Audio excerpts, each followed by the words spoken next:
Hi, இன்றைக்கி ஒரு evening snacks recipe பார்க்கலாம்.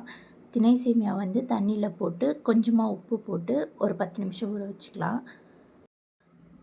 ஊறினதுக்கப்புறம் இட்லி பாத்திரத்தில் வச்சு வேக வச்சு எடுக்கணும். அதுக்கு வந்து தட்டில் ஃபுல்லாக ஃபில் பண்ணிவிட்டு ஒரு 10 நிமிஷம் வேக வச்சுக்கலாம். அதுக்குள்ளே வானல் வச்சு ஒரு ஸ்பூன் எண்ணெய், ஒரு ஸ்பூன் கடுகு, ஒரு ஸ்பூன் உளுத்தம்பருப்பு, ஒரு ஸ்பூன் கடலைப்பருப்பு, 2 பச்சை மிளகா, ஒரு கொத்து கருவேப்பிலை, ஒரு பெரிய சைஸ் வெங்காயம் நல்லா ஃபைனாக சாப் பண்ணி போட்டுக்கோங்க. நல்லா மிக்ஸ் பண்ணி விட்டுருங்க. இப்போ வந்து சேமியா வந்து நல்லா உதிர்த்து ஆட் பண்ணிக்கலாம்.